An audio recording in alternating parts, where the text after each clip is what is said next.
Today we're going to use the definition of the indefinite integral to calculate this definite integral. Now, make no mistake, the definition of the indefinite integral is calculated using this formula, but I'm not going to throw this formula at us today without kind of contextualizing it a little bit and thinking about what the definition of the indefinite integral actually is. So we know that integrals are used for calculating areas. Areas under curves, areas under lines, whatever. We have here a function 2x minus 1, which is a straight line.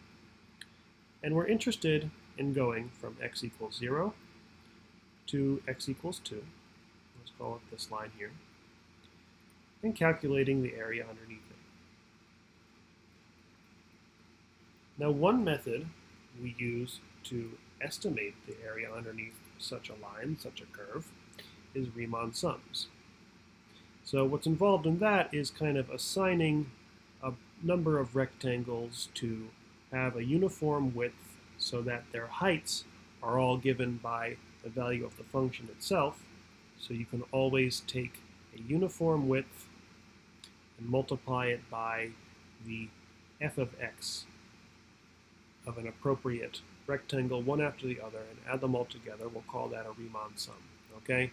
That could estimate things a little bit, because it'll only be an estimation because of the sort of sawtooth pattern of the top of these rectangles.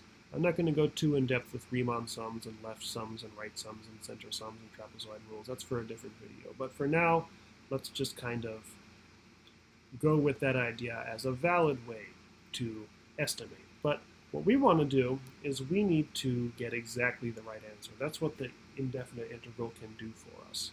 But let's start thinking along the lines of Riemann sums.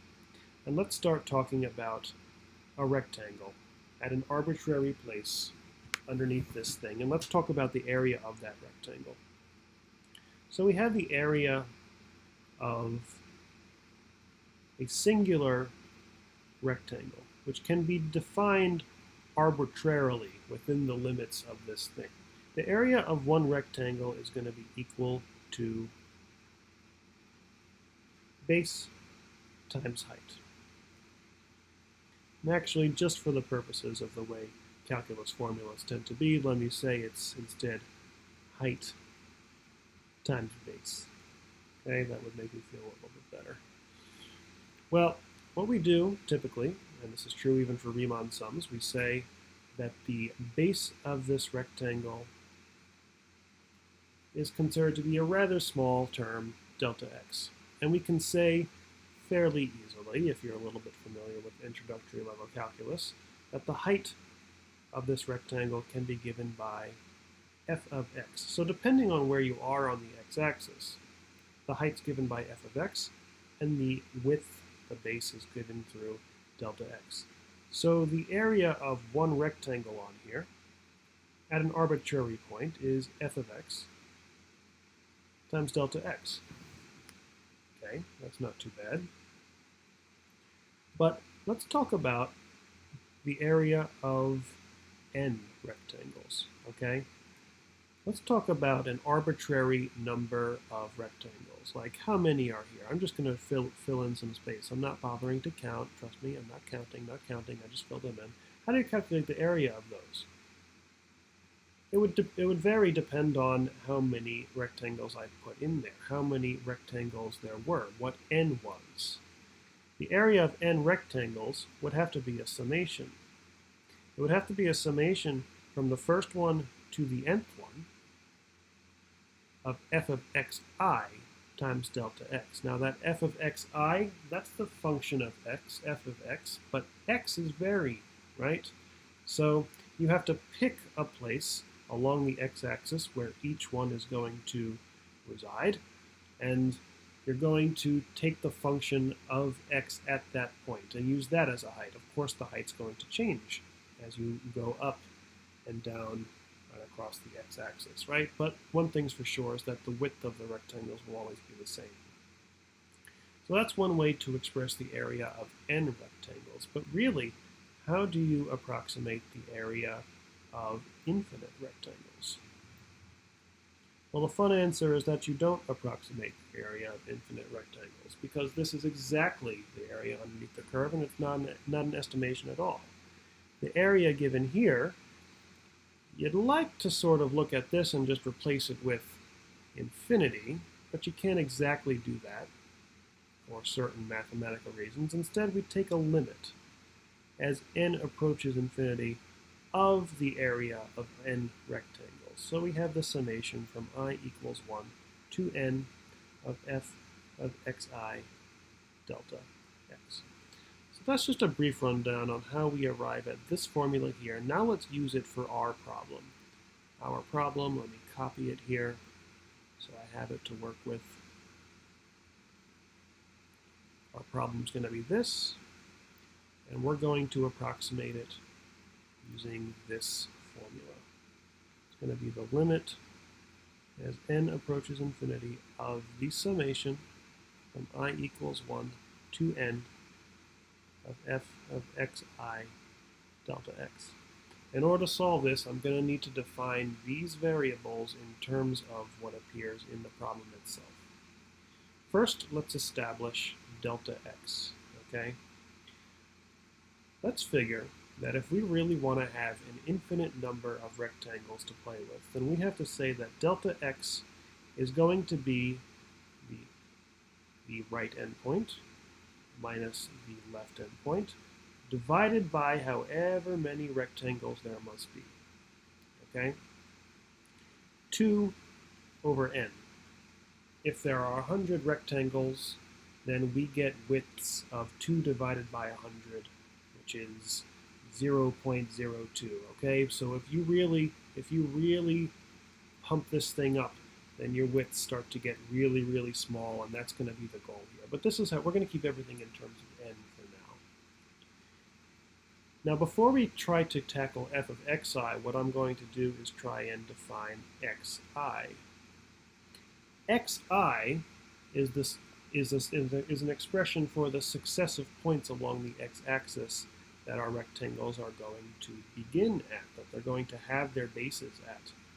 And how we're going to do this is we're going to take the left endpoint, 0, and we're going to add successive amounts of the width. All right? This kind of says that the first endpoint, when I equals 1, will be 2 over n, one width removed from the starting point, 0. The next one will have an additional 2 over n. The third one will have another 2 over n. So you'll be multiplying this by 1, 2, 3, 4, 5, and 6. Again, an infinite amount of times. We can fit them all because remember the width is infinitesimally small. So we have these two critical things. Now let's try and fit these into my formula. It's the limit as n approaches infinity of the summation from I equals 1 to n of f of 2 over n I times delta x, which is 2 over n. Let's talk about this f of 2 over ni, and let's go back to black because it's easier to see. In fact, we just kind of put those in. We're kind of morphing into a regular workspace here. What is f of 2 over ni? Well, that's f of x with all the x's replaced by 2 over ni. So let's do that real quick. Let's just say it's the limit as n approaches infinity. I'm going to get real tired of saying that. From I equals 1 to n of not f of 2 over ni, but what I'm going to say instead is 2 times 2 over ni minus 1. Nope, actually I want to have a 2 over ni in parentheses and subtract 1. There you can see that this and this are the same thing but with the x replaced, right? Okay, so it's going to be times 2 over n. I guess we're using brackets now. Okay, let me take a moment to simplify this thing, and then we'll talk about the limit and summation parts of it in turn. So doing some algebra here, I'll take this and I'll distribute it 2. I'll make it 4 I over n minus 1 times 2 over n. I'm not going to write these things again. I'll have to do it eventually, but now I think what I'll do is I'll distribute this 2 over n into each part here. So I'll get 8i over n squared minus 2 over n. All right, so this is pretty cool, and actually I am going to need to have these things here, so I'm going to put them back. Limit as n approaches infinity of the summation. Okay. Now, we've expressed this in a sort of sensible way, but we have some really weird things in here, most notably some i's, and we have to deal with how to actually solve a summation and then take the limit of it. And here's how we're going to do that. Remember up here, I mentioned, actually I never mentioned them. I kind of had them floating here, but I never said anything what we're going to do with them. Well, now we're going to use them. Calculus 2 is the science of memorizing a lot of things so that you can recognize them when they come up on an exam. And this is one of those situations. These are an assortment of summations. This tells you that the summation, an n summation of 1's is equal to n.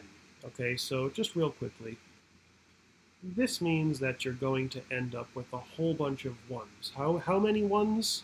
N 1's. 1 plus 1 plus 1, dot, dot, dot, however many you want. Okay, so obviously that's going to be equal to n.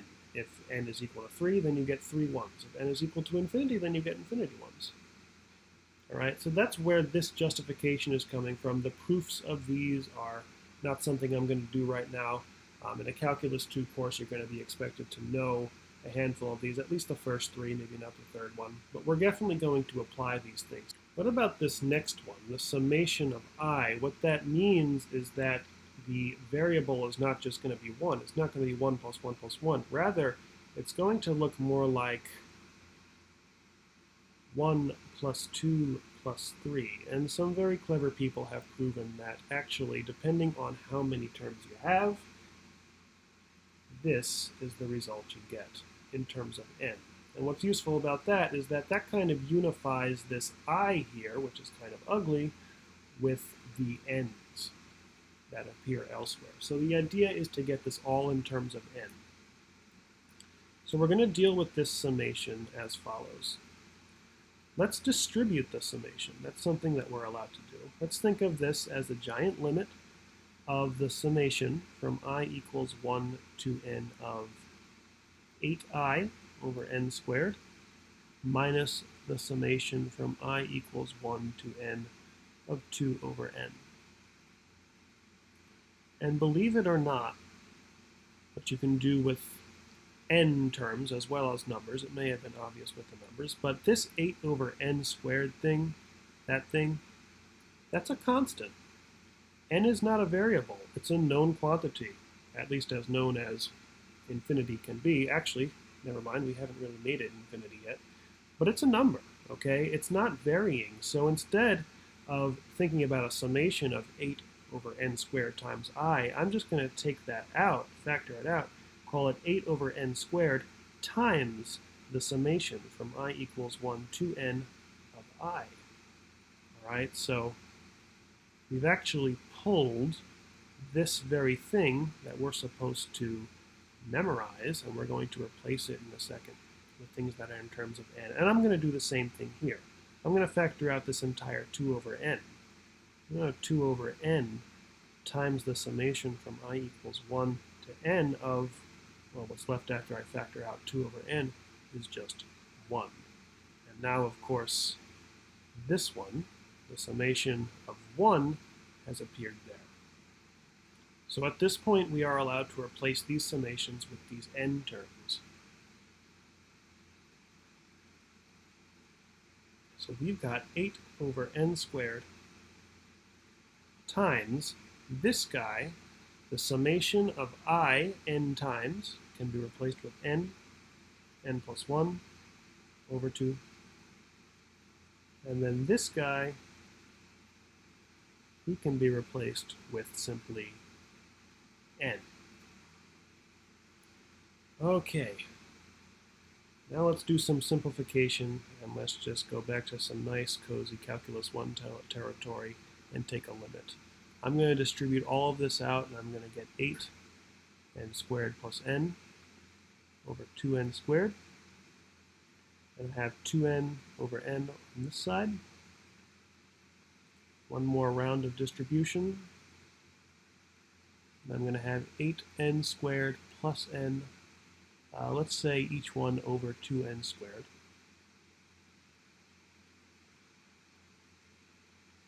And whoops, that was supposed to be a minus. Don't want to leave that. Now let's do some canceling of these n's, these repetitive n's. I've got an n on top there and on bottom there. I have an n on top and an extra n there. There's two n's on the bottom, and I have n squared canceling with n squared.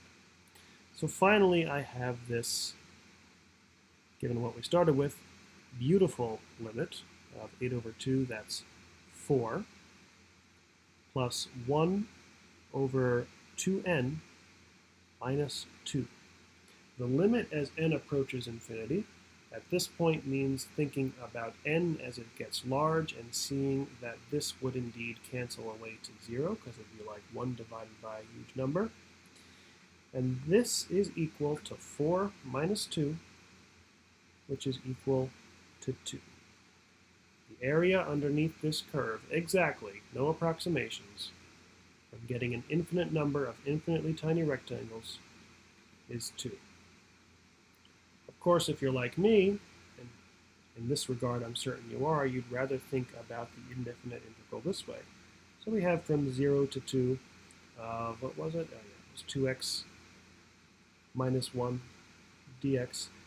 I'm sure you'd rather think of this as raising a power, dividing by the new power.